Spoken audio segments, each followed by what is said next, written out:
What a trademark is an identifier. Right. You're looking at it in terms of it identifies you, Peter Nduati, so it links you.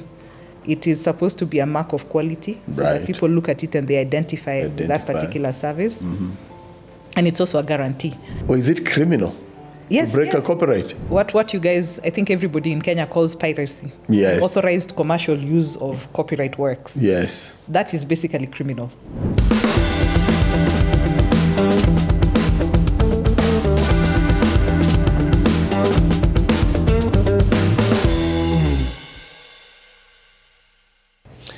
One of the assets that businesses gain money on is their copyright.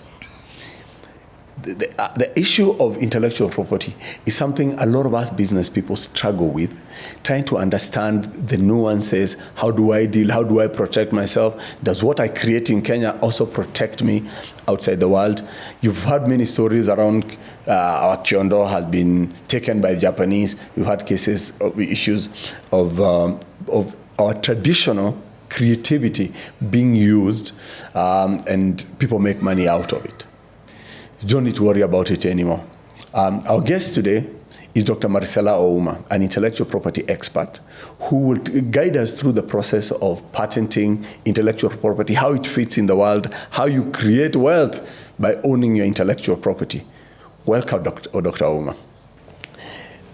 What I was trying to think what I should ask you first is just to remove the fog from my audience on patents and intellectual property, because we use them interchangeably in the business space, and I know we are wrong. And why did you decide to do IP law? So first of all, we need to explain the terms, and then we deal with you. Okay. So intellectual property is basically an area of the law that deals with issues of creativity and innovation. Okay. So it's mainly divided into two main sections. So you have industrial property, right, and copyright and related rights. Okay. So under industrial property, and I see many people always tell you that my song was patented or something crazy like that, and you're like, no, you don't patent a song, you copyright a song. Yes. So copyright deals a lot with creativity. Okay. So when you're thinking of music, you're thinking of software, you're thinking of books, you're thinking of performing arts. Right. All those basically fall under copyright and related rights. And then when it comes to industrial property, now that's the big chunk. That's they normally call it the big brother of IP, because that's where the main issues are. So you have patents. Okay. And basically a patent is the protection that you're given by the state in exchange for your disclosure of the invention, so to speak. Yes. So you can get a patent for, let's say, an innovation or a process.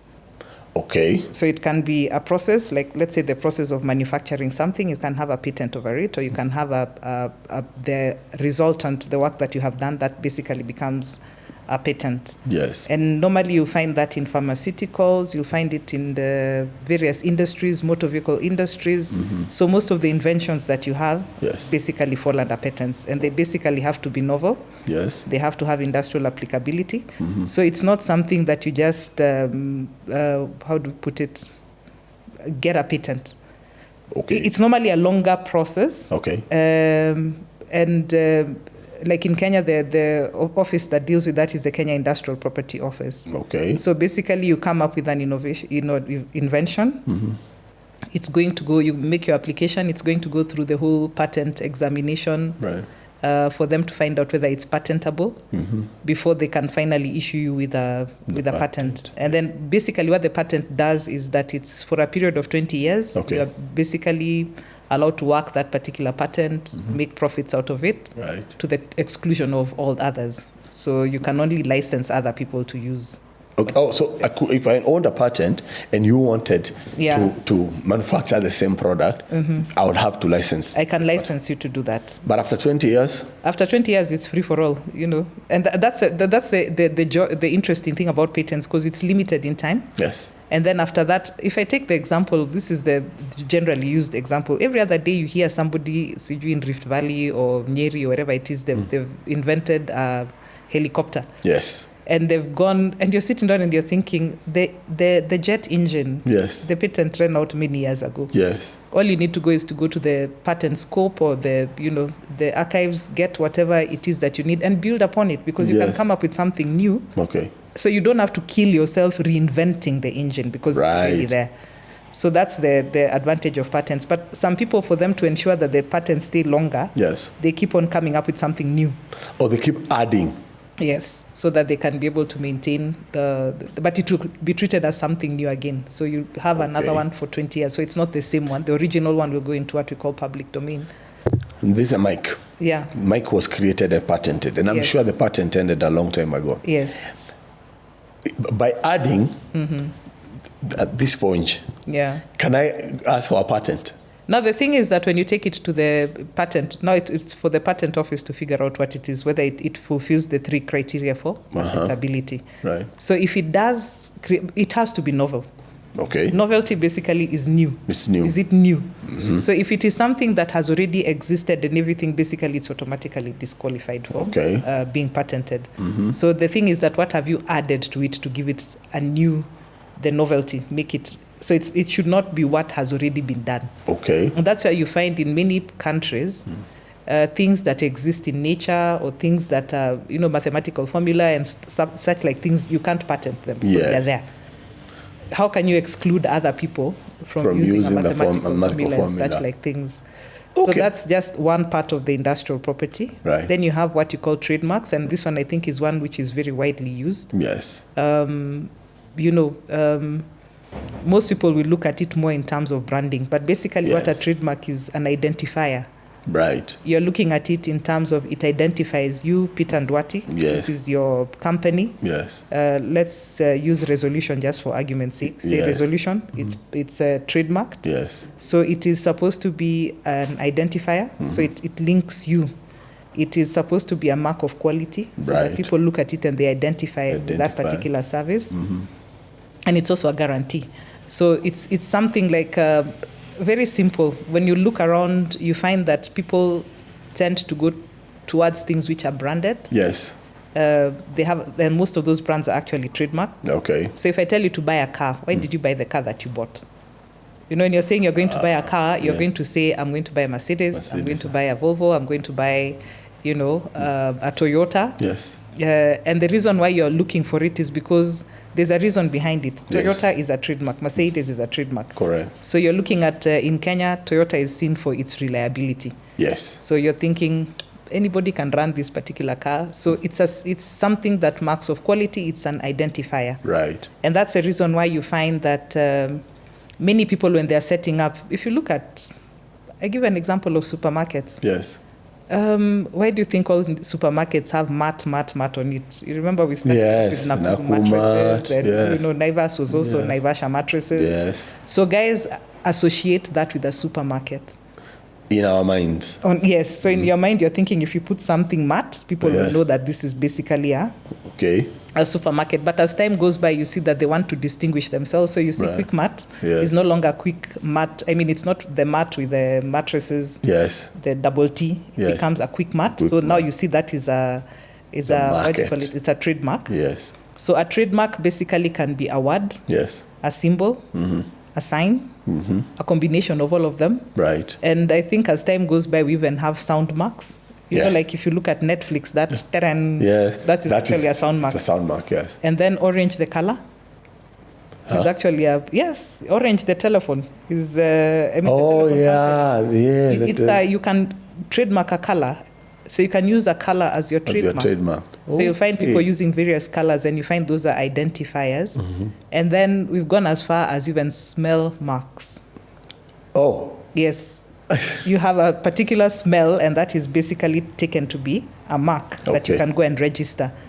I'm not too sure whether we've registered that in Kenya, but in quite a number of jurisdictions, you actually have smells. And I remember the first one that someone tried to trademark many years ago in Europe was the smell of fresh grass, Yes. freshly cut grass. Yes, it has a very nice smell. Yes, so those are now the kind of things. So basically, when you're looking at it as a trademark, it's an identifier, Right. something that can link you to a product, a Uh-huh. service, or whatever it is that you're looking at. Okay. So that is also done, administered by the Industrial Property Office, the Okay. Kenya Industrial Property Office. Mm-hmm.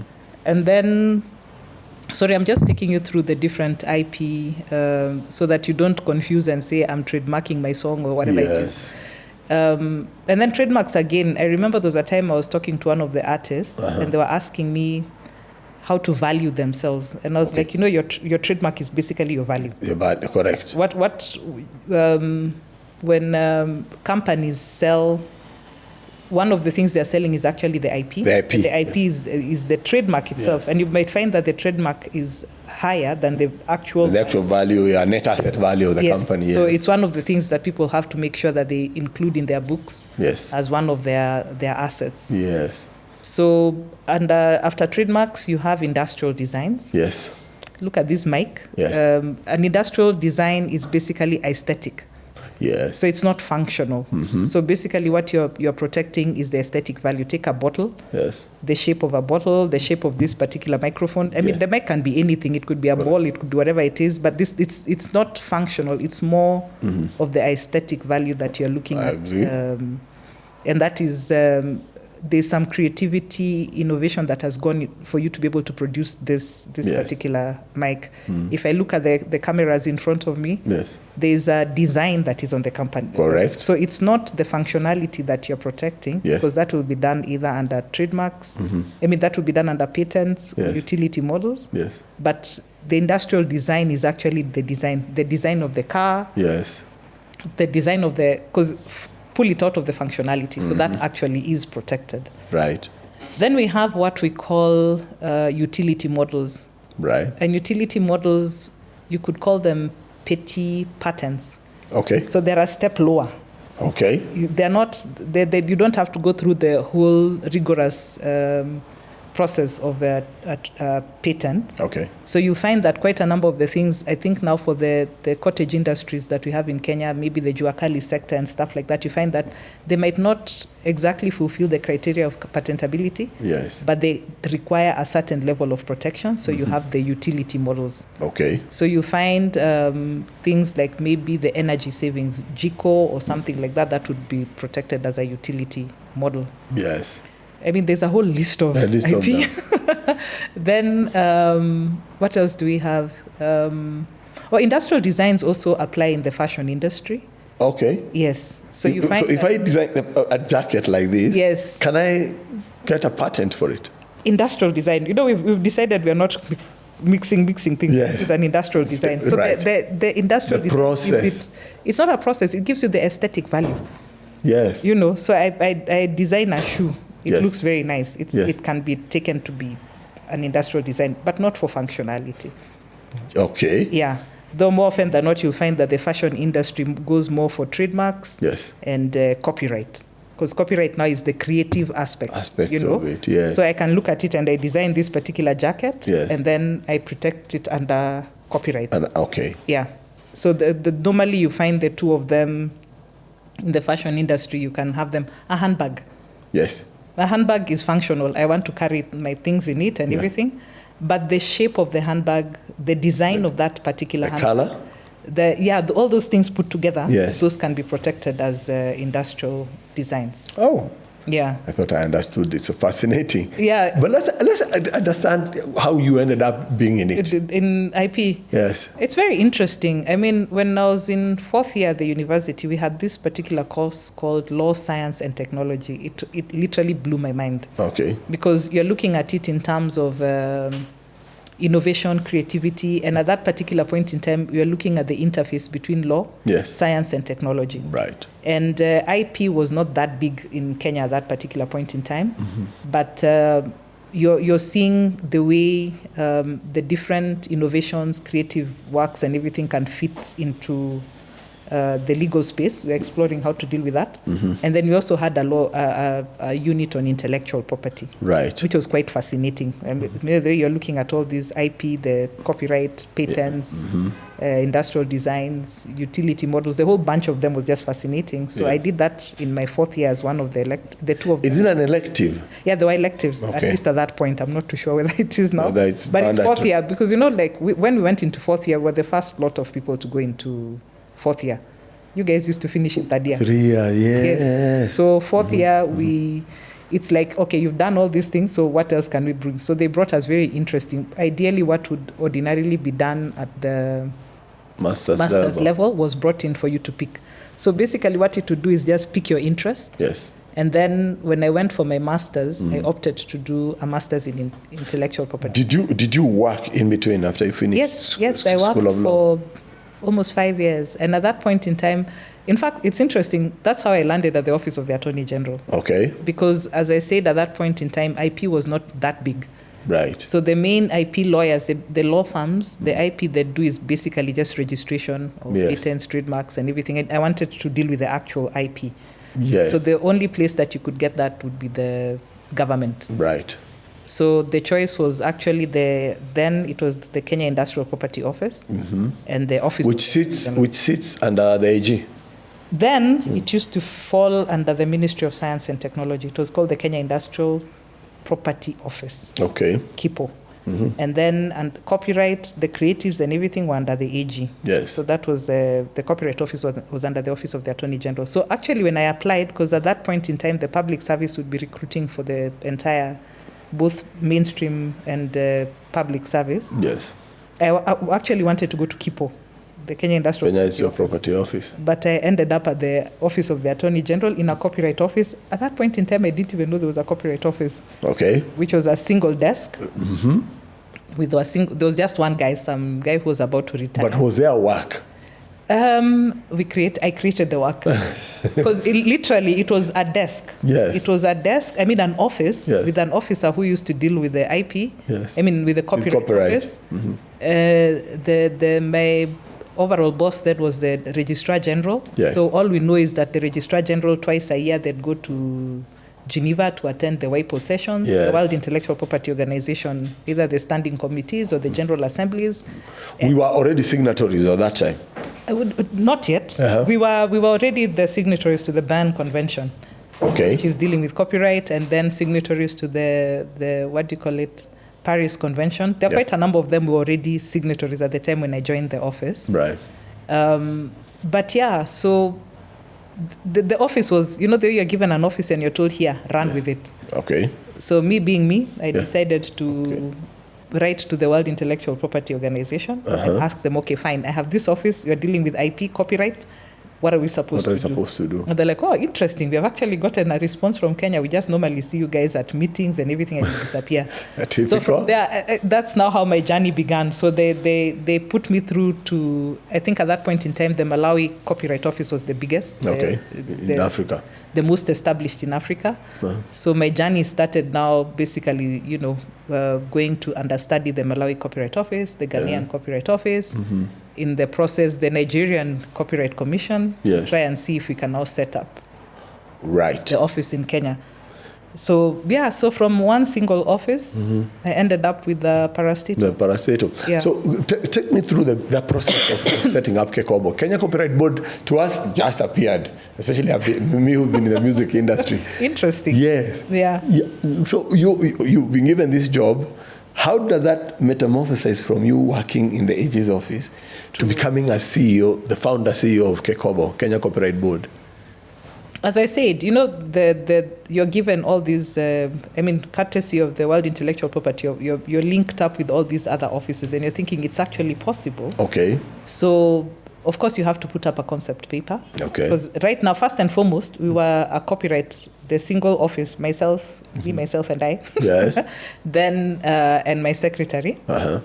And then managed to convince the office, did a proposal, and we ended up having now a small section dealing with copyright. Okay. So at that point in time, I had 2 lawyers, the admin staff, and then 11 police officers seconded. So I requested for them for purposes of enforcement. Okay. From the National Police Service. Is it criminal? Yes. To break a copyright?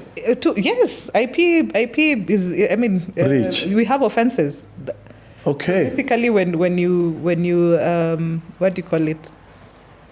For instance, if you what you guys, I think everybody in Kenya calls piracy. Yes. Authorized commercial use of copyright works. Yes. That is basically criminal. Aha. There's an offense, so you can actually be arrested and arraigned in court. Okay. So I actually had an enforcement team. I had the initial 11 police officers. Yes. So, it was a small office. We were like 15. We grew to 18. Yes. As more and more people now, you need to get more people to deal with it. So yes. The biggest, now it was a section, the biggest unit under that particular section was the enforcement unit. So where you had the lawyers. Okay. And then you had the IP, what are they called? Enforcement agents. Okay. Now, the interesting thing is that at that point in time, the police used to be the prosecutors. Yes.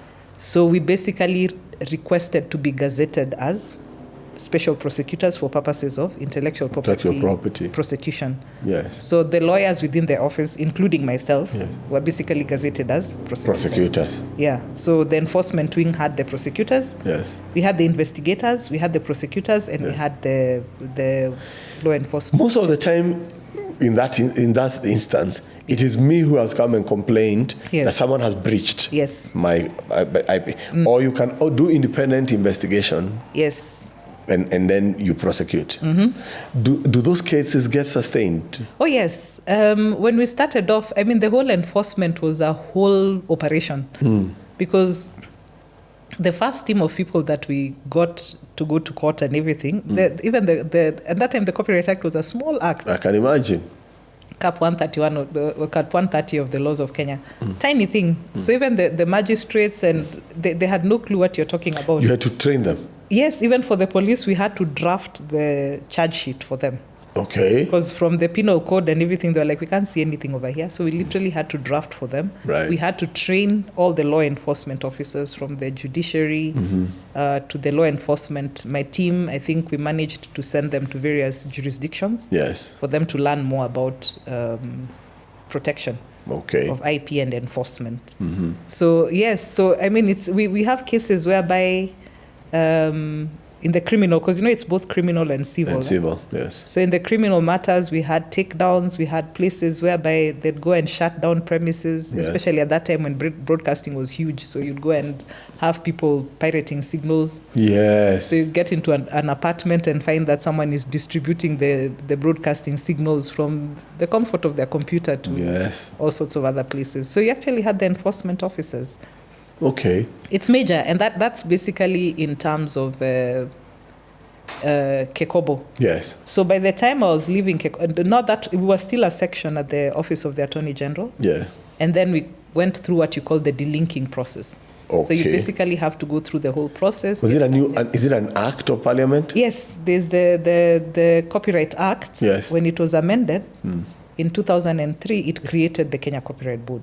Okay. So complete with its board members, staff, and everything. So now so those are appointed by the AG? Yes. Okay. The board members were appointed by the Attorney General, and then the staff were employed. Yes. So initially what would happen is that we were all seconded to the Copyright Board for a period of 3 years. So you are an AG employee? Yes. But seconded for Kobo? To Kobo. So now that was now to help what they call the delinking process. Now moving away from the government agency, the mainstream government, to a government agency. Right. So after that, as I was appointed the acting CEO. Yes. And then confirmed into the position. Now you're no longer working for the AG? By the time we were doing the confirmation, we had severed ties with the AG. Okay, and you're reporting to a board? Yes, now you have a board, you're answerable to the board. Still the AG, the board was still under the Office of the Attorney General. Yes. The AG had a representative there. Okay. And anything that we needed to do, the way state corporations work, you always have to have a line ministry. Yes. So that you're able to channel things, for instance, like cabinet memoranda, even these things of acceding or ratifying international treaties, Yes. you have to go through the government, and the AG is the one who now would be able to move our things forward to cabinet. Yes. Yes. So WTO, it's one of the organizations where we are signatories. Yes. Yeah. They have an IP section. Yes. Then WIPO, WIPO, which is the World Intellectual Property under the UN. Yeah. Do we as a country have to sign onto all those treaties? You see now, just to take you back, when you're looking at the treaties, we have various international treaties for IP. Yeah. So we have, and it goes with the different IPs. So you don't have a universal IP treaty. Yes. You have one that deals with patents, the Patent Cooperation Treaty. You have the Madrid Agreement. You have the Madrid Protocol when you're dealing with trademarks. Yes. You have all of them, others which are dealing with the plant varieties, which is an international convention on its own. You have the Berne Convention, which, so you have all these treaties. Yes. Other than UPOV, which are administered, I'll tell you what UPOV is in a minute, which are administered by the World Intellectual Property Organization. Okay. But you see, a treaty is only enforceable when, number one, you've ratified it. Yes. And then you have domesticated into your laws. Okay. So like in Kenya, explain ratification. Ratification is, like for instance, when a treaty is adopted, Yes. we sign the treaty. Yes. Then after you sign the treaty, you have to ratify it. So basically for it to become, just giving the signature at the adoption is not enough. Not enough. So you have to come back and say, now we have accepted this particular treaty, so we do the ratification, so we are bound by it. Okay. So we have to deposit a signature, a ratification signature with the WIPO. Yes. So you see, the problem with quite a number of the treaties is, yes, we ratify them, but how do you enforce them? Okay. You know? You're supposed to bring that by creating a law.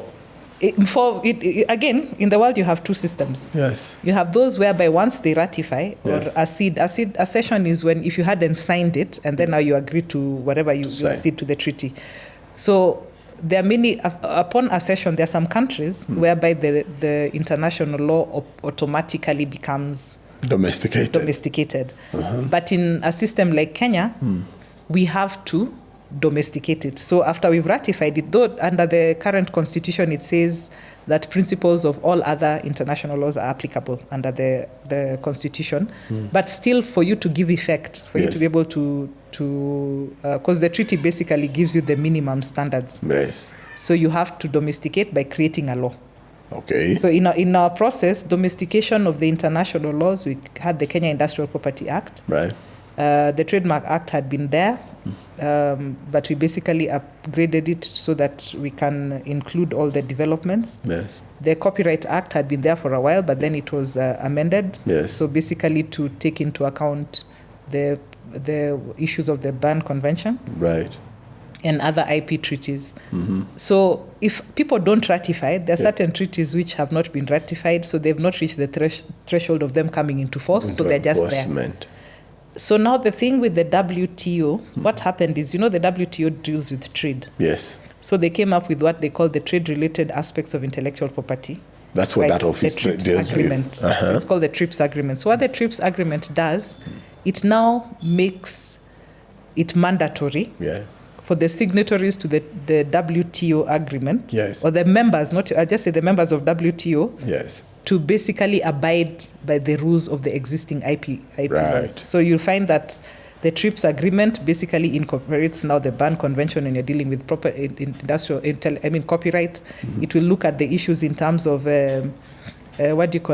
industrial property, all treaties that deal with the Paris Convention. Yes. You find that has been incorporated in the TRIPS treaty. So what WTO did, it gave, would I say, teeth? Yes. And you see, that's the point whereby quite a number of countries which were not members of WTO. Yes. You take an example, at that point in time, China, you tell them something and they're like, you do whatever you want, us guys are continuing to do whatever we are doing. But then when they became members of the WTO, you find that the Chinese right now are very strong when it comes to protection of IP laws. Okay. So, I want to segue into that. Yeah. Okay. There's a claim. Yeah. And it came after Trump. Yeah. That China has built its wealth through stealing of IP From the US. Truth? China, let's say, as I've told you, before they joined the WTO, yes, I mean, it was anything goes in China. I mean, and I say this with all humility. I don't know if you had the opportunity of visiting China at that particular point in time. The interesting thing is that you find quite a number of the US brands yes, manufactured in China. China. So you go to China. I think one of my visits to China, these guys would come and tell you, do you want original? Yes. Do you want fake original? Yes. Do you want fake? Fake. Yes. So they know. They basically were able, because you know when it comes to now the what do you call it? Infringement of IP. Yes. It can be in two ways, where I just literally come and copy whatever it is that you have and I put a copyright on it. Yeah, a patent, copyright, whatever it is that I want, I'll just take it outrightly without even, I won't pretend, and I work on it. And then you find that there are in other instances whereby you'll take, modify, but you haven't gotten permission from the other people to do it. Yes. So what would happen, and I think even if you're looking at it, the history of the world, even the US did it. They joined the Berne Convention very recently. So basically you'd find that when it comes to literary works, yes, they would borrow a lot. If you look at their literary works, they would borrow a lot from Europe. Yes. And until the time when they joined the Berne Convention, yes, it was, you find some authors, they've taken things from this other side and they've used it. Yes. Many countries have done that. Okay. And it's unfortunate for us. We signed the WTO. Yes. Basically, it became effective. Yes. And we hadn't grown our industries. So we cannot do what China, Japan, US did. Yes. Now we have to abide by it and basically try our best to utilize the existing IP to work for us. Okay. I've had Kyondo. Yes. Whoa. I've had the Masai Shuka. I've had the Kikoi, which were Kenyan created. That the patent, is it patents or the copyrights? It's patent. It's total confusion. You know, every time you talk about IP, guys come and tell you, you let the Kyondo, it was stolen, the Kikoi was stolen, whatever was stolen. Masai Shuka. Actually, I need to debunk that myth. Okay. None of that happened. Okay. For the simple reason, when you look at the Kyondo is a basket. Yes. It's basically woven by communities, mainly I think it's the Kikuyu and the Kambas, Yes. And you find that this is what, now there's a new arm which we're working on, called traditional knowledge. Okay. Traditional knowledge, these are things which are handed over from generation to generation. So they do not fall squarely into the existing IP. Yes. And you remember when I was talking about patents, I said there's the issue of novelty. Yes. So novelty, if something has been around. Yes. Like baskets have been around. You cannot wake up and say that I'm going to patent this particular basket. Yes. So there was the issue, the people, I think what happened is, you remember there was a time the Kyondos were I think every Kenyan who was going abroad and everything, they were all going to sell Kyondos. Yes. So what would have happened is probably you find somebody comes up with a machine. Yes. For purposes of weaving it, so it's no longer being done by hand. Yes, so they patent the machine. Yes. But they cannot get a patent or IP protection for the Kyondo itself.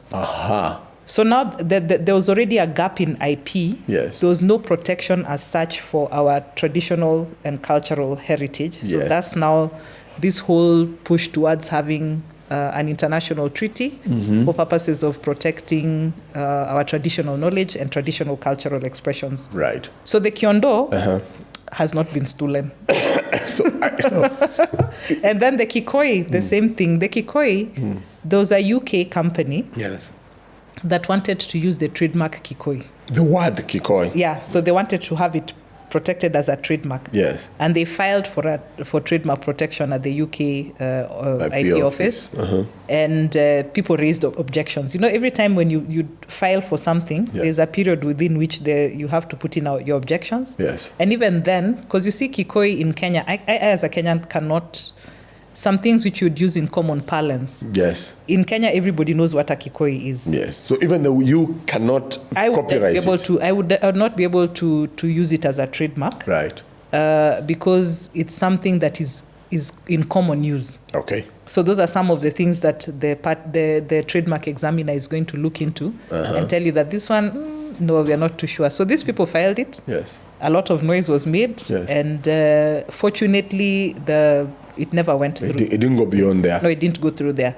I mean, when you walk around, you still see the Kikoi company and stuff like that, Yes. etc. But the question is, it's not been. Because many people will say it's been patented. I'm like, you can't patent a Kikoi. Okay. You know, we need to use the right terms. Nothing stops me from manufacturing Kikois and selling them. You can manufacture and sell. Yes. You can sell them as Nduatis or Kikoi. whatever it is. You can use any other name. And that's the reason why when you're thinking about a trademark, Yes. you know, this reminds me when you were doing IP in school. Right. Our IP lecturer, in all his brilliant guy, he's one of the senior lawyers right now, he comes and he tells us, the question was, is Quencha protected as a trademark? A Quencha juice. Yes. Okay. So you see Quencha, at that point in time, all of us used to look at Quencha. At Quencha, yes. So all of us were like, yes, it's a trademark and whatever it is. And he's like, clearly you've not been listening to my class. A trademark cannot be descriptive. Oh. Yes, you cannot use a descriptive word as a trademark. So I cannot use Quencha for juice. Yeah? Okay. Or Maji for water. Or Okay.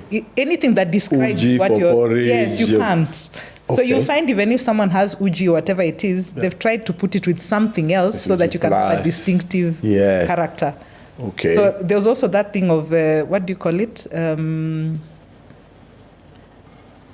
Generic, making a trademark generic. Like medicine. Like when you say, no, not generic medicine. Generic medicine would come from a patent. Yes. When you make a trademark generic is like, for instance, everybody talks about a jacuzzi. Yes. A jacuzzi was actually a trademark. Yes. But everybody associated the hot tub with jacuzzi. So anytime you want to buy a hot tub, you say, I want to put a jacuzzi. So basically that it loses its distinctiveness. Oh. So many times you find that whatever it is that you put, you cannot go ahead and say, you have even cellophane. When you used to talk about cellophane. Oh, thermos. Yes, flask. thermos. Thermos flask. Yeah. So thermos is a brand. Yes. And it was trademarked. It was trademarked. Yes. But then the brand became bigger than the word flask. Because now people started using it for purposes of describing a flask. A flask. Yeah. Can they earn a royalty? No, they cannot. What normally happens is you try and stop the generators, I've forgotten the term, to make it generic. You have to stop it. Yeah. So that people, when you're buying, even unga, you remember when you're buying unga, guys used to say X. Yes. You know, or jogo. Yeah, jogo. And you see, that's a trademark. Yes. So you say you're going to buy flour. Yes. And you're going to buy this particular brand. Right. Yeah. Omo is the most common one. Yes, Omo. Yeah. When all the other brands came. and then I'm going to buy Omo. Yeah. Or the funny thing is like even Safaricom. Yes. Many people would describe other mobile service providers using Safaricom. Yeah. Because they're looking at it as Safaricom now was associated with mobile. Yes. Mobile telephony. Correct. So there's the risk of something becoming generic. And many times you as the trademark holder, you're supposed to take steps to make sure that it doesn't become generic. Okay. And now when you talk about generic, you brought up the issue of generic drugs. Yes. Remember I said that patent is for 20 years. 20 years. For 20 years after that, it goes into public domain. Yes. So once it has gone into public domain, other people are free to manufacture. Yeah, but they cannot call it the original name. They can't call it because now that's a trademark. Correct. Which is a separate IP. So you'll see. But the ingredients can be the same. That's the reason why you have Panadol, and then you have Maramoja. I don't know who. They are paracetamols. They're all paracetamols. Yes. Yeah. So the thing is that now you can actually manufacture. Yes. And sell it, and now for you to distinguish, now that's why they call them generic. And people always used to confuse generic with substandard. No, it's not. Generic is exactly the same ingredients. Yes. It's only that the patent has expired. Yeah. So other people, third parties, who are not necessarily the patent holders, are manufacturing it. Okay. Let's go back to you. Yes. Now you're working at the AG's office. You're the founder, CEO of Kobo. Yeah. what was the difference between Kobo as a parastatal that you are running and when it was a desk in the AG's office? Oh, it's a world of a difference. You see, the main reason why you'd have it running as one of the reasons you'd have it detached as a parastatal, so that it's able to run, would I say, semi-independently. So you're independent, but you're still answerable to the Attorney General, but through your board. So decision making is much faster. You're able to source for funds directly as Kobo. Yes. So, which is still under the AG's budget, but it's basically ring-fenced as this is the budget for the Kenya Copyright Board. So the AG cannot decide that the money that was used for Kobo will go into employing people. No. That one is clear. This is a vote that has gone to the, what they call them, the state agencies. Yes. So that one goes there. So the only time that money will be touched is when the National Treasury, the central government says we're having budget cuts, and then this amount of money is going to be cut from the parastatal. But normally that is your money. Okay. That is yours. So you have your own budget. Yes. You're able to employ your own staff. Okay. So you don't go through the Public Service Commission. And you see, these are very specialized people that you're dealing with. Correct. You're answerable to a board. Decision making is much faster. Yes. So you're not going through most of the government bureaucracy. Yes. And then just independence and growth. Okay. So you see, when I left the office of the Attorney General, when we delinked, we had, I think, probably like 5 members of staff. Okay. By the time we moved to the other side, I think we slowly moved to about, we're in the 40s. Okay. By the time I reached, I think when I left, there were almost 60. So the big parastatal? Yes. In the grand scheme of... The grand thing is tiny. It is tiny. I mean, the Industrial Property Office has, at the time when I was leaving, had over 120 members of staff. And you had found 1? Yes. So, I mean, the thing is that, what do you say? There's more accountability. Yes. It was easier to deal with the stakeholders within the industry when you had and then even in terms of training and everything. Yes. It was easier to get into collaborative partnerships and everything for you to do training instead of going through the whole government system for you to get the training and all. So it was easier to build and become more effective. I think it was more effective and efficient as a parastatal. You have traveled and immersed yourself in industrial property offices around the world and copyright boards of some sort. Yeah. What's your opinion, if you can say, on combining both of them like the government is trying to do it now? It's something that has been, I mean, this is some journey that the government has tried for a pretty long time, I think from 2013. Okay, 12 years. And you find that at that particular point in time, they're talking about rationalization. So they're looking at it and they're saying this is the IP office. We need an IP office. They're all doing the similar jobs. Yes. But from the discussions we've had, you notice that copyright is very different. You're dealing with the creatives. Correct. So you're dealing with the music industry, you're dealing with the film, you're dealing with software, and then these other guys, you're dealing with innovators, inventive characters, inventions, right. So you find that what normally happens is, number one, copyright does not generate direct income. The Copyright Office in itself will not, what we call the appropriation in aid in government, there's not much that will come in terms of registration because copyright confers automatically. You don't have to register copyright for you to be protected. Okay. So there's no... Even for a name, I don't have to come... No, you can... I mean, the registration is for purposes of, I think, what we'd call creature comfort. Yes. And for purposes of enforcement. Okay. But once you have created something... Yes. And put it down in a tangible format, including the digital format that we have right now... Yes. It is automatically protected. That's in copyright. So not those days I remember, like when I set up Resolution, I need to complete a card, show the Pantones of the colors, give those. It was a process. That's for a trademark. Trademark. No, trademark you have to register.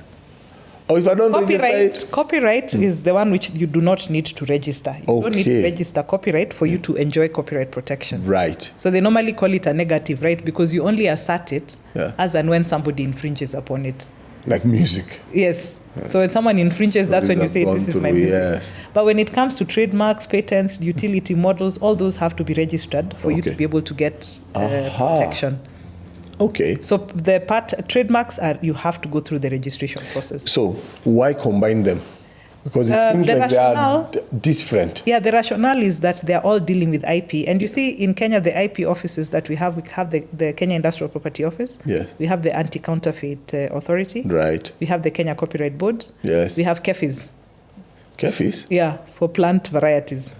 KEFIs, okay. KEFIs deals with many other things. Yeah, but in terms one of plant- the issues. But one of the issues is the protection of plant varieties, which fall under the ambit of the what do you call it, intellectual property. Yes. Yeah, you know, plant varieties are protected. Of course. Yes. So the office. So when I go there, Yeah. and I decide to create, Yeah. or genetically mix a plant and it grows, Yes. and it works, that's protected. That you For have how to go long? and seek protection from KEFIs. Yes. And you see, when it comes to plant varieties, basically there's the issue of it has to be, you know, the stability, because it's not something that you can just go and register like a trademark. Yeah, that's true. You know, you have to have gone through the various tests and everything for you to make sure that it's actually stable, for you Right. to be able to have it introduced as a new plant variety. So it has to go through all those tests. Okay. So that is protected under plant varieties. So in Kenya now, that is the office that deals with the plant variety protection is KEFIs. Again, I have to keep coming back because this is about personal. Yeah. At what point did you go to do your master's? Did you worked I worked after your first at degree? the copyright office. I mean, at the Attorney General's office. That Yes. time we were still a section. Yes. And then at that point in time, there was an opportunity. I think I had traveled for some of these short courses that are organized by the World Intellectual Property Organization. And one of the people who came to give the presentations was Yes. from the Stockholm University. Okay. And it sounded a good idea. And I applied and, went and studied my master's. Full time. Yeah, full time. I was away. Okay. You funded it or government funded? This was interesting because, you know, in Sweden,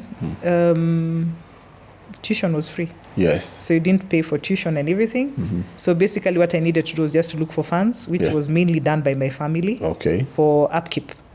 Aha. Yeah. How many months? I was in Sweden for the initial 6 months. Yes. Then after that, an opportunity came, was it 6 months? Up from January to August. Those are about 7-8 months. Right.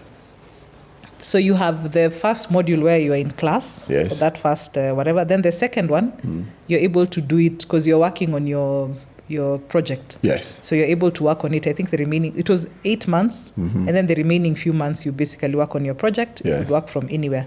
So I took the opportunity to go to the University of Turin. Okay. Well, I was still at the Stockholm University. Okay.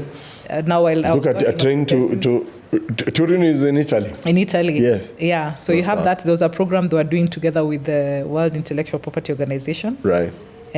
specializing in IP. So Okay. as I was doing my thesis, I Yes. went ahead and did this particular program, Okay. which was very interesting. You know, you get to delve because we're dealing with IP. So it was not just copyright. Yes. I was dealing with IP. I mean, I cover the entire spectrum of IP, the Right. industrial property, copyright, plant varieties, everything, all of it done.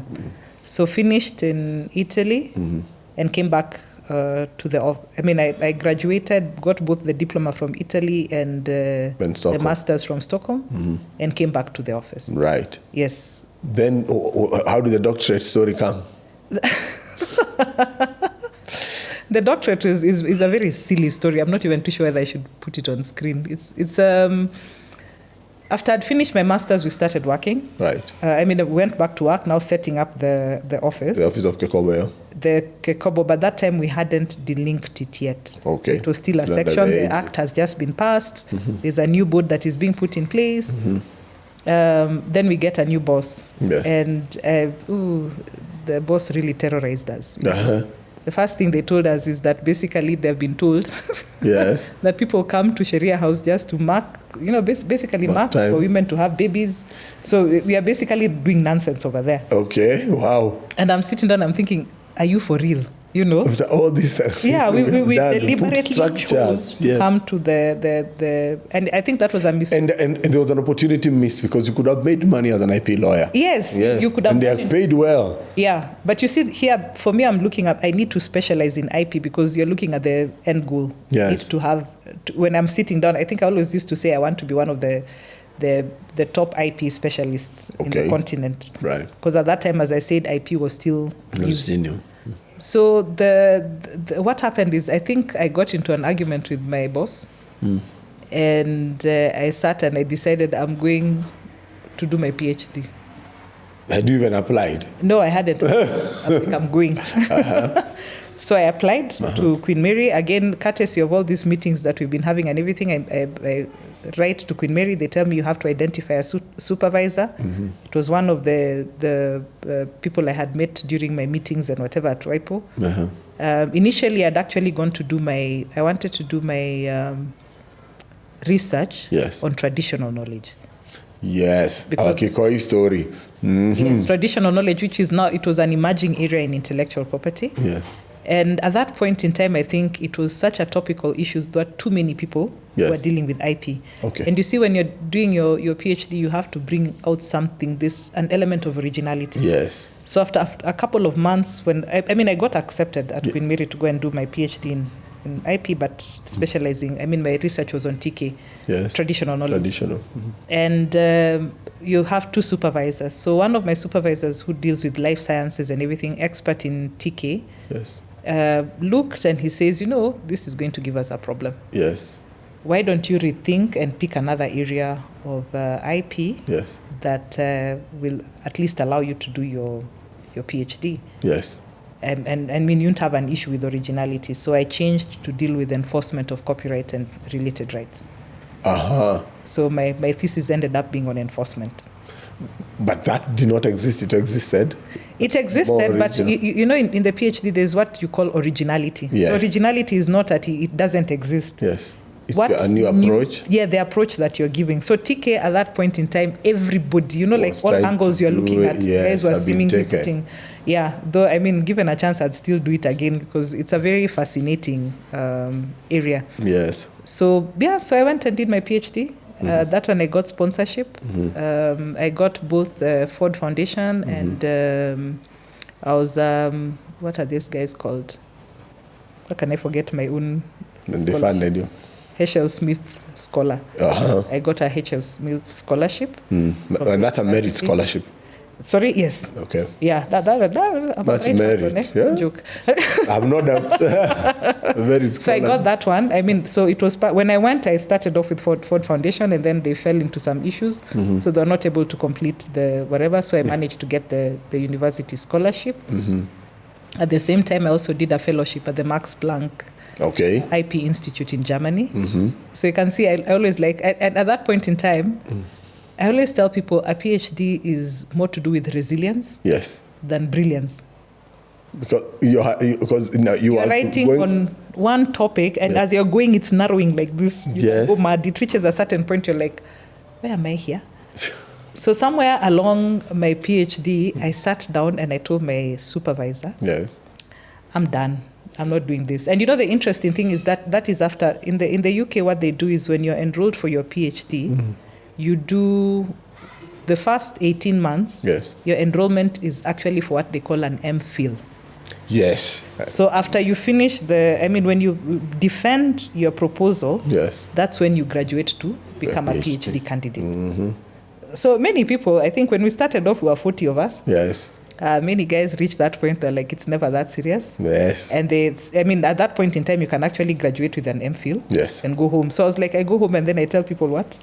And you were supposed to go for a PhD. Yeah, you're trying to explain to people that I have an MPhil. What exactly is an MPhil? In Kenya, most people, I didn't even know there was an MPhil until I went to the UK. I knew that when I was in India, Yes, so, so defended my thesis. And then after, was it in my third year? I was just like, I can't hack it.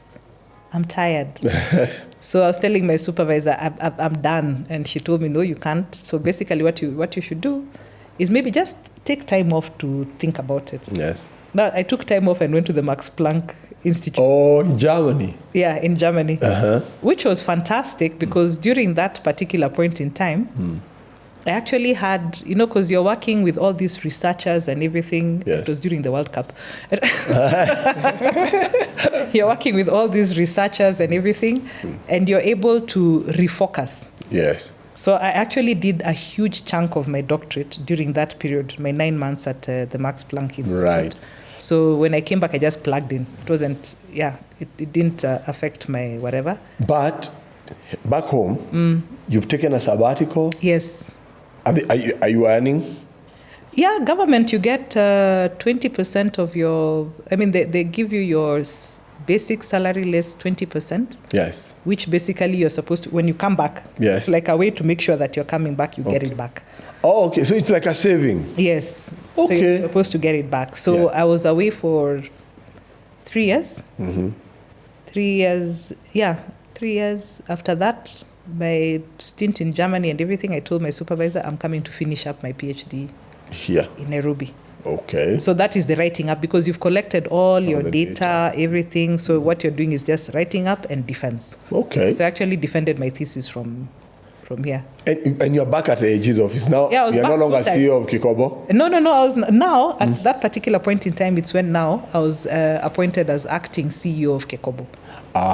So you see that at that time, I was just the head of the copyright. Correct. So by the time when I came back, I was now given the role of the acting CEO, and then I was confirmed as the CEO of Kobo.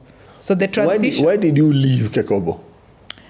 Government, you work, you finish your term, you go. Usually it's 2 terms. Yes, you do your 2 terms and you're gone. Unless you're very good at what you do. No, but even if you know, the law doesn't. It doesn't matter. The law gives you 2 terms, you finish, you go.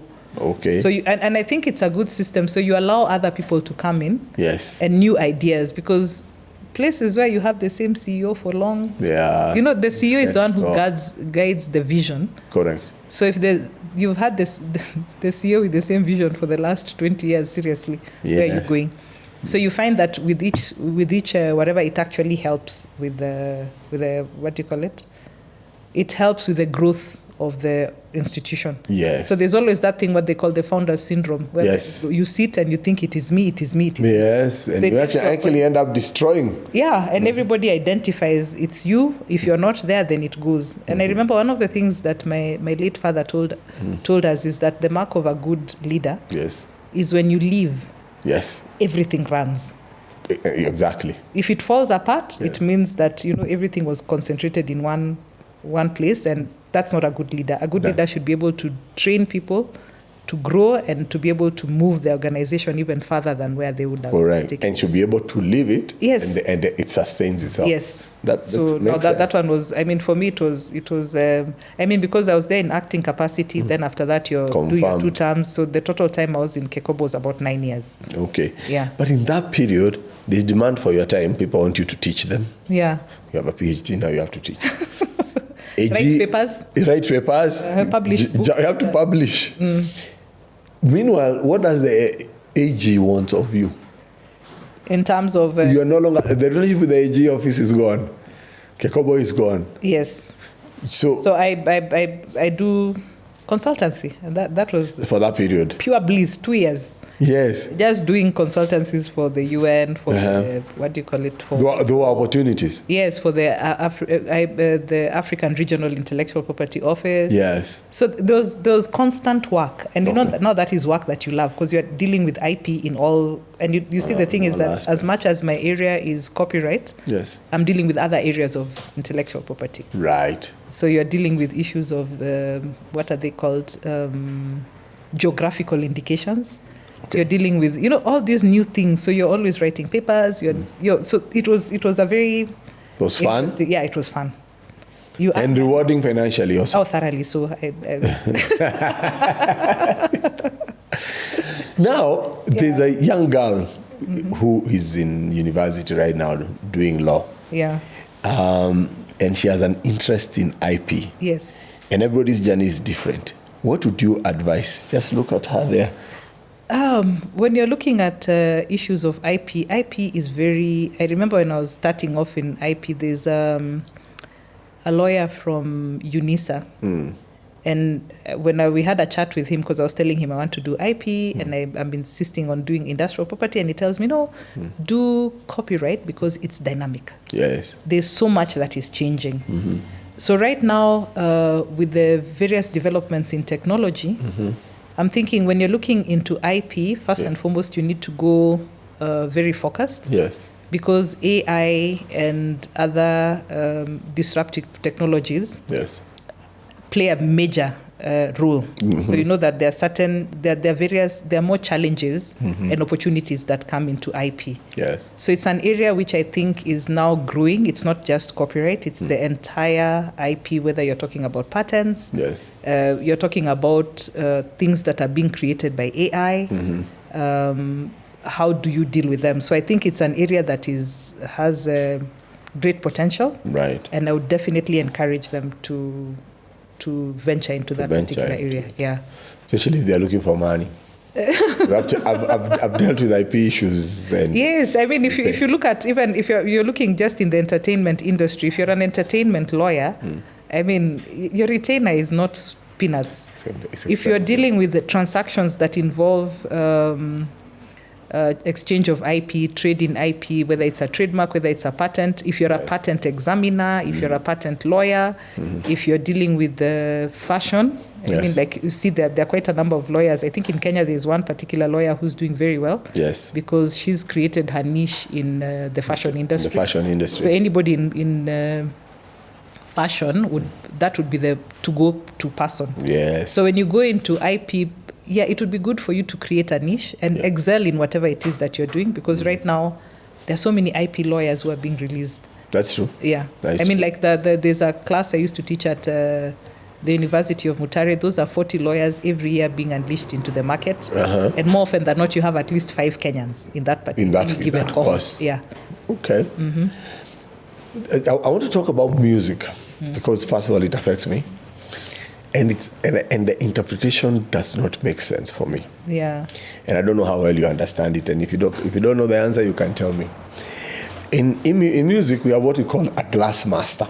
Yes. So when you record, you have a glass master. Yeah.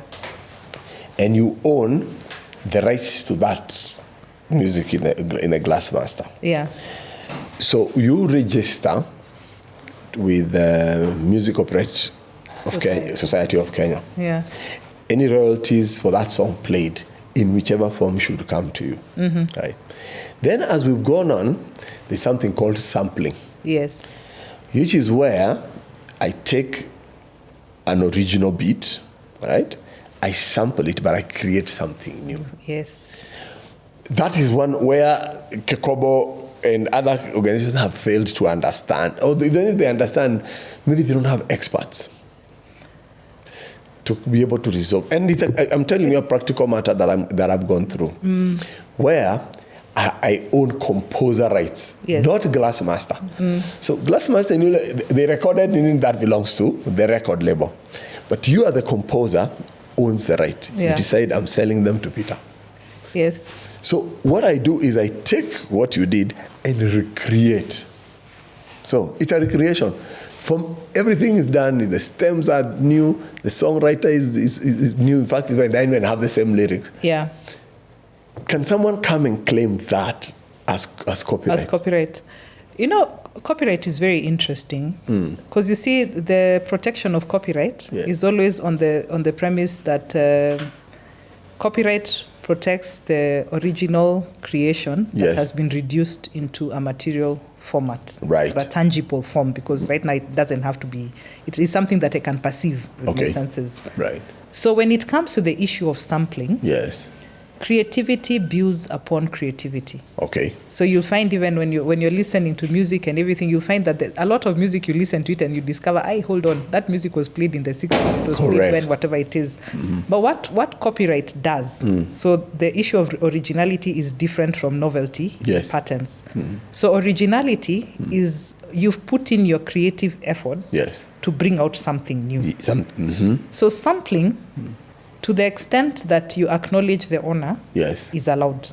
Okay. So you can actually pick, because you know the beat that you pick is the distinctive beat of that particular song. So it's the one, if I hear it, I'm thinking, it's that song. That's that song. Then after that, you hear, no, actually, it's something else. Yes. So you find that you can actually do the sampling, Yes. but basically what the copyright does is that you approach the copyright owner, Yes. seek permission. Yes.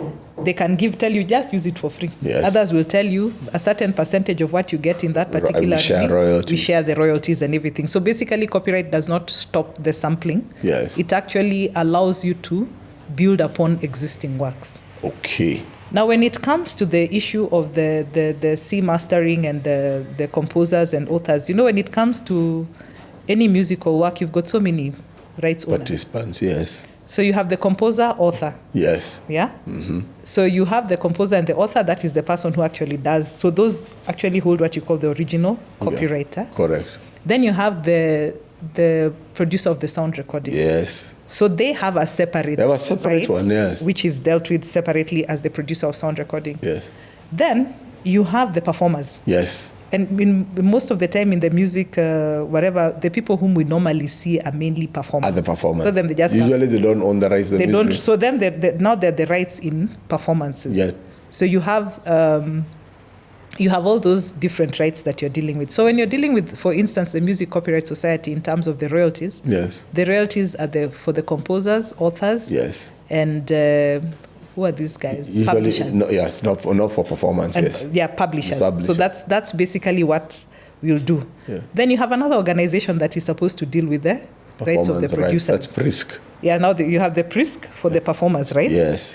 And then you have the one for the producers, Camp. sound recordings, Yeah. Camp. Yes. So anytime music goes out there, those are the rights that are recognized.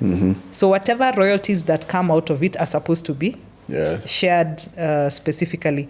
I don't know whether you remember there was a time we had a section in the Act which allowed for the right of equitable remuneration, which just used to make things so much easier. Yes. So there's that right that the money is collected from the guys who are using it, whether it's the broadcasting organization, telco companies. Yes. And then there's a formula for dividing. For description, yeah. So you have the producers getting, the performers getting, the composers and authors getting. What has happened now, and it's also because of that toughness. Yes. We have something called split sheets. So we sit down. This is your sheet. This is your sheet. We do it in person. You do it before you release the song. Yeah. To stop these fights, because it takes forever. Because Kobo obviously does not have the expertise in music. So sometimes you take a song, they don't know whether this is sampled, this is recreated, and the fights are a lot. But nowadays, you have technology to help you do that. You can. You've seen fights at international level. Yes. If you take the, what do you call it? Robin Thicke and Marvin Gaye's and family. then Marvin Gaye's song and everything.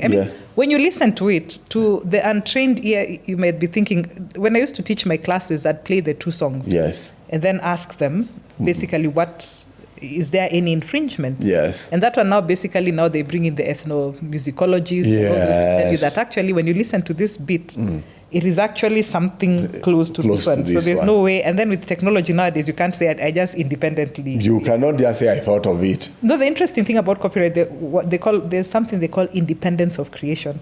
And that used to be used a lot, especially in places whereby, like I could create something in the US. Yes. And someone creates something in Kenya. Yes. We've never met. Yes. And it comes out similar. Correct. Because at that particular point in time, we didn't have that particular web where things would be done. But right now, it's very difficult for you to say. Yeah, that I have never had before. Oh, yeah. So that's something that fascinates me a lot. I read a lot about it, and I sometimes think, surely that doesn't even sound.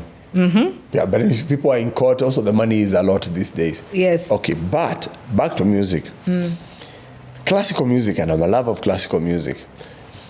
They say their copyright expired a long time ago. I can take a Beethoven song and actually, and I use it on the beat. Yeah. So it has an expiry period also. Yes, copyright is valid for the life of the author. Yes. In Kenya plus 50 years. So the minimum is the life of the author plus 50. So if you die when you're 70, yes, the 50. Copyright will be plus 50 years. So at 120, gone. Yes. So those guys like in a Chopin, their families can't earn anything from this music. It's also after that, there's a limit. Yes. Honestly, you cannot protect that in perpetuity. Right. So what would happen if I take an example, Handel's Messiah? Okay, yes. So you have Handel's Messiah, that copyright quished. Okay. But if Peter Nduati and his team decide to do a rendition of Handel's Messiah, yes, you'll still be able to claim what you call the related rights, the right in the sound recording of that particular one that you have recorded. Okay. So maybe you've given it a funky beat and yes, it is, etc. That one, now when you do that, and then the people who perform it will be able to claim the performers. But you cannot come and say you're the author, the composer, because we all know who we all know Handel's Messiah. Yeah, so we can't claim authorship. Okay. But the related rights, and then they're also limited. So you find that the related rights are normally for a certain period of time. Yes. Some of them would say 25 years after the sound recording was done, or 50 years after the sound recording was done. Yes. So that's why we have to be able to segregate the different rights in one single music composition. I want to give you two examples that always confuses me. So Atuoli is known for that. Allah, can he copyright it in the way it sounds? Because Allah is a Swahili word. Can he actually copyright the way it sounds? The way he says it. Allah. I think basically what he got was a trademark. Yeah. Yes. Yeah. In terms of it's very rare that you do single words. Yes. For copyright, because you have to bring in an element of creativity. Yeah. So, but he can say the way he says it. And then, so it's the word Allah, because the word Allah already exists. Okay. Yeah. So is it a sound recording that you're giving, or for that? Yes. No. Okay. They don't know I'm bringing it up. Yeah. There was a very interesting case that I came across. Yeah. Of an artist called Nonini. People of our generation know Nonini. And Nonini, there's a song called Maziwa Nairobi he did some years ago. Yeah. And there's a place he used to say, Cheki, gigi, ga, ga, ga, ga, ga. Then one time, I think one of these telcos, I don't know whether it's Safaricom or Telcom, one of those, decided was selling 1 gig, right? And they used that phrase, not the way Nonini says, is it? Just gigi, ga, ga, ga, ga. And the matter was sustained. I think they settled out of court. It was settled out of court, so it's very difficult for us to get any what we'd call jurisprudence. There is not jurisprudence. Because there's no specific, because if you're looking at it critically, what exactly is protected under copyright? Yes. Would that fall under the realm of copyright protection? Yes. So if it does, then he has a claim. If it doesn't, because sometimes you're using, normally you'd exclude words, sounds, names, and things like that, you'd kick them out of copyright protection. Out of the case, yes. Yeah, so that you have to have that creative element that gives it an edge of originality. Right. So more often than not, they'll have that particular test. One of the cases which we've had in copyright, and it's always taught in schools for the test of originality. Yes. There's one whereby you have a telephone book. In those days, we used to have telephone books where you have your name, address, phone number, etc. Yes. So there's someone who came and, what do you call it? Literally photocopied somebody else's phone book, and they were claiming, they were like, where is the originality? Yes. And these guys were saying, you look at it, you find that they even made deliberate mistakes. Okay. So the people who did it, the people who did it. So there's the way they've arranged the books and everything and stuff like that, there's an element of originality in it. Yes. So the person should be protected. So if I want to write my phone book, and I do it the other way around. Yes. You search by numbers. Yes. Instead of whatever it is. That changes the whole thing, yeah? Correct. So, and they say that the level of creativity to give it an original, whatever, it's not a high standard. Right. Yeah. But as long as you can show that there's some creative element that you have put for you to give it an original character, well, to go through. On the same vein, one last question. In that vein, we are going to other things. AI. So today, as a songwriter, I can go to an AI tool. Yes. And then I do, I tell it, I want you to write a song in the style of Bob Marley. Yes. All right? About this topic. It gives me that. Then I tell it, I want you to give me the shit music. Yes. Give me the shit music. That means I can go to my piano and actually play that. Yes. Now, I have not broken any IP law. No, but I've created something in a style because Bob Marley didn't do that song. Right.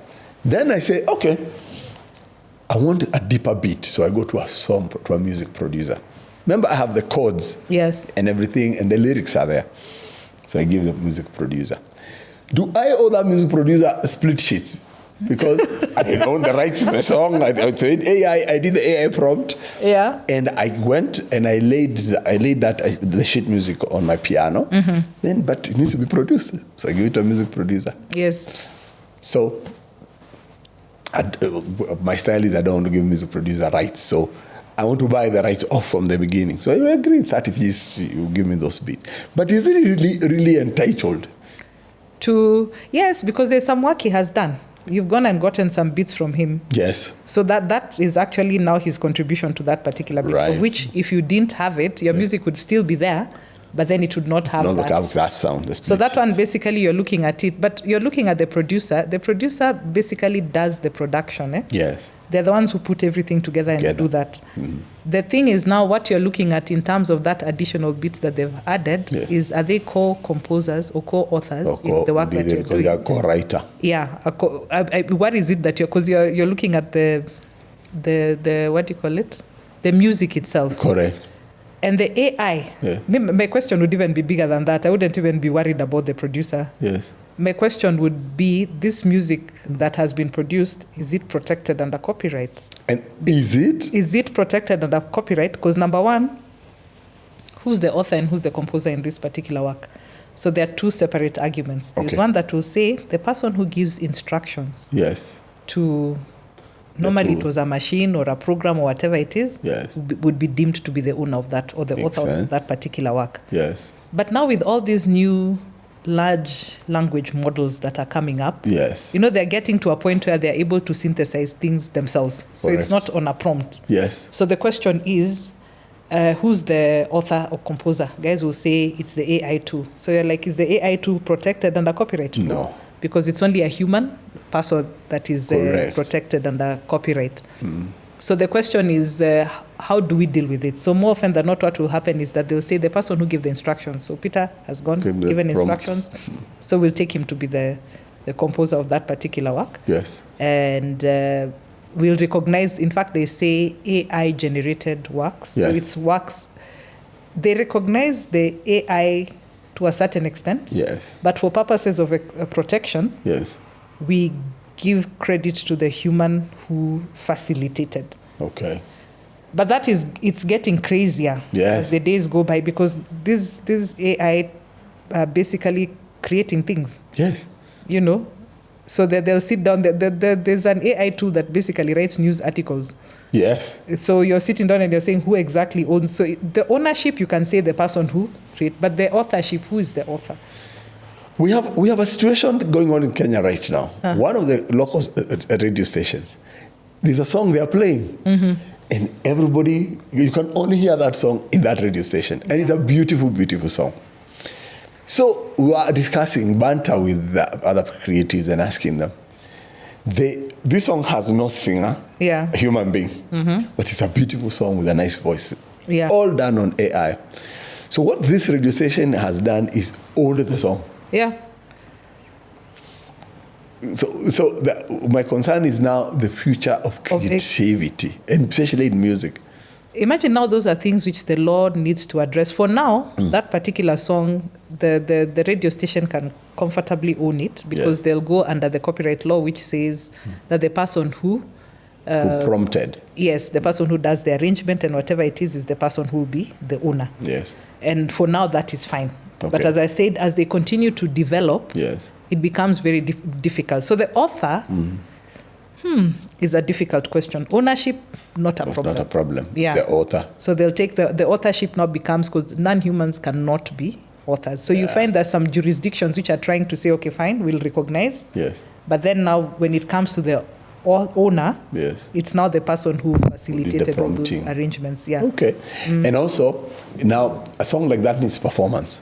So that registration will have to get some people to perform it, and that will be a whole different performance contract. But this person, their job is just to perform because they didn't write it. Yeah, they get outright. You get into contracts, they get their performers' rights. There are some who pay outright. Yes. Then there are others who will say, because, like you have the AI performance. Yes. I mean, this is, you get somebody to do something that is already there. Yes. So pay them as performers and you move on. Okay. Yeah. Do you feel that the IP space is developing in the right direction, or it has reached a level where we need to bring something else? No, I think I normally look at the IP timeline, whether you're looking at industrial property or whatever it is. When you're looking at copyright, it has adopted over the years. Yes. If you look at what copyright was set out to protect at the beginning, yes, it was authors and composers. Yes. It was so simple, know, and then suddenly you have people who are performing. Uh-huh. And they're like, okay, then the performers, it wasn't so much of a problem because you'd be performing in a theater, yes, or in a concert hall or whatever it is, you're paid, you go. Yes. But then come technology, we start off with radio. Yes. So the radio, the performance can now be heard by a wider audience. Wider audience, yes. And then there are different performances and everything. How do we deal with it?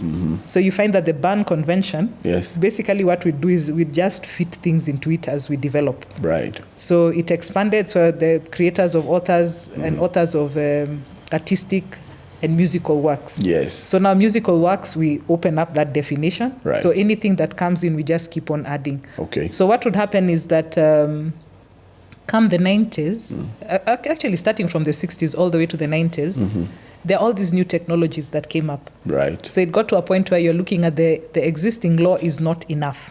So like under the WIPO, you ended up getting what you call what do you call it? WIPO internet treaties. So these ones, because this came after the WTO TRIPS. Yes. So TRIPS was passed in 94 and everything. So come 96, they came with the digital agenda. So you have the WIPO internet treaties. Right. So these ones tried to address the issues that have been brought up by the digital environment, which cannot be boxed into the Bern Convention, the other existing treaties. And that's basically how the law evolves. Okay. So you find even when you're looking at the internet treaties, it's not much. Like something like the right of making available. I can access anything over the internet at any time. Yes. So me as the owner of that particular right, I should be able to control that. Okay. As to who can access and at what particular point in time. So I have the one who can upload, I'm the one who can do all those things. So you find that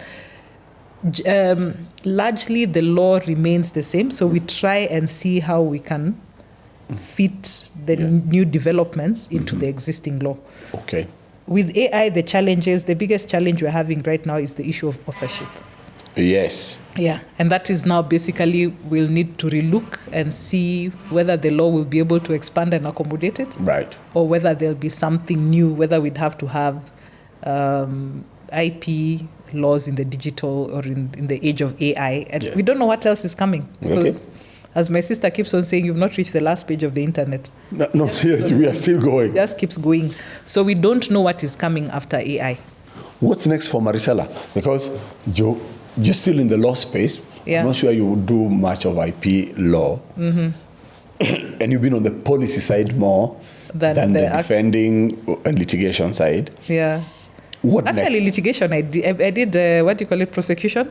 Oh, yeah. I did prosecution. When you're at Kobo. Yeah, the enforcement and everything. I've been, mine is very interesting because I'm a mix between academia and practice. Right. Because even in terms of all this time as I've been dealing with, I've done quite a number of book chapters on various issues of IP. Right. Whether it's IP, we did papers when we were looking at IP in the age of the pandemic. Yes. We're looking at copyright issues. We're looking at geographical indications, you name it. Yes. Traditional knowledge commons. So it's something that I still have a passion for. Yes. So when I get time, I still try as much as possible to do research. Yes. Keep up to date. I make it a point to do research. Yes. And publish at least 2 articles or book chapters a year. Okay. So that way it keeps me keeps me abreast on IP issues. Right. Currently, in my current role, I'm one of the negotiators for the IP protocol. Right. At the AFCFTA. Yes. It's important for us to take IP seriously. Okay. Because here when you're looking at the the AFCFTA, I'll explain what it is. Yes. The AFCFTA, people are concentrating on goods, services, movement of persons and stuff like that. But IP is a very important element, because even if you're going to do intra-African trade, yes, IP is one of the core areas that you need to be dealing with, because whatever it is that we are moving have to be protected. Yes. And it's the only way we can actually grow and nurture the industries that we have. For instance, I'll give you an example of,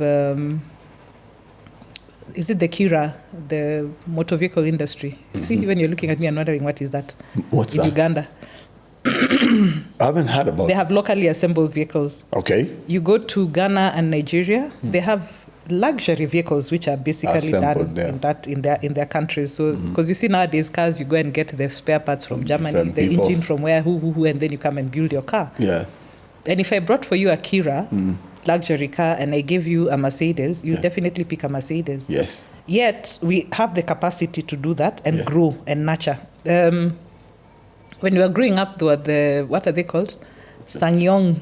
Sangyong, yeah, they were from Korea. Korea. Yes. Muso. The Musos and stuff Sangyong, like that. yeah. That time we'd laugh at them. Yes. You go to Korea right now, they have models of cars which you cannot even imagine. Yes. And they're the cars which they've grown their motor vehicle industry to the point whereby, and that's one of the things we need to capitalize. Yes. As in terms of IP, we need to make use of the existing IP to grow our industries. Yes. Geographical indications. Kenyan tea.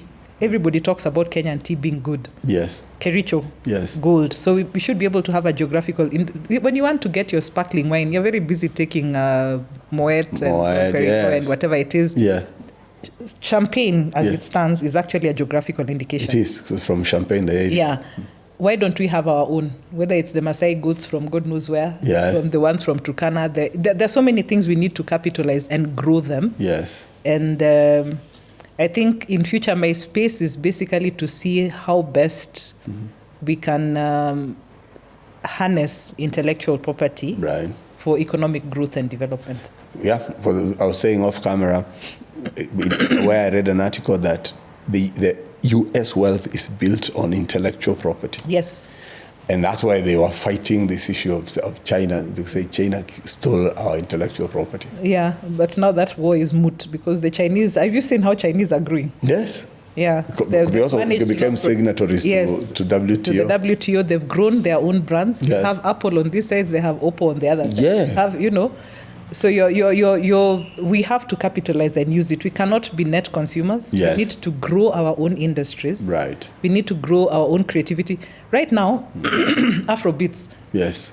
I mean, that's music that is being consumed in every corner of the globe. Yes. And it's IP protected, and the musicians and the other creative artists are making money. They're making money. The Nigerians, Ghanaians are making a lot all of them. money. So even us guys as Kenyans, what do we have to show in terms of IP? We need to be able to harness that, whether it's the music industry, whether it's theater, whether it's fashion, whether it's manufacturing. Yes. Yeah, we need to put ourselves up there, and because when you're looking at registration of IPs, majority of the IP that's registered in Kenya is foreign IP. True. But also, going back to the audience, a lot of understanding. We don't understand. And that's why, for me, this session has been so valuable, Marisella, because there are things that you brought that ought to be common sense. But we don't follow. And we always hear IP wars and copyright challenges outside Kenya. An example, we keep on using South Korea, and here I'm not looking at it that we're at par during independence. No, I'm looking at the advancements they've made in terms of IP. Right. IP is taught as a matter of course. Across schools? Across, it's a subject that is taught as a matter of course. So it's not, so whether you're an engineer, a lawyer, a film producer, a photographer, or whatever it is, you'd know that there are certain IP rights that are attached to it, and you need to capitalize on it. Yeah. Okay. So it's an area which I think it has great potential. Yes. And we need to move from potential to actualization. Okay. Yeah. I know you're employed. If someone wanted to consult you on IP, can they? No. They cannot, because your pay is paid by other people. Yeah, I'm already under employment, but I mean, they can look at all the papers and things that I have written, I can refer them to really good IP lawyers, the people whom I've mentored over the years. Yes. And I mean, there are a couple of really good IP lawyers. So anytime someone asks me, for as long as I'm working where I'm working, yes, there's not much I can do. You cannot. But if I just step out a bit. You can reach out to us if you have any questions around IP on the number. We're going to put the number at the bottom at Nduati Consulting, and the telephone number is 0700112244. And we will put it down here. Reach out. It may not be Marisella, but she could refer us to other experts in the market. I hope you found this of value. The reason the Chairman Chronicles exists is to demystify these sort of things that impact business. And we focus a lot on governance. If you are running a business out there and you feel that you have exposure on IP, exposure on copyright, please reach out to us. We should be able to help you identify the trees from the forest.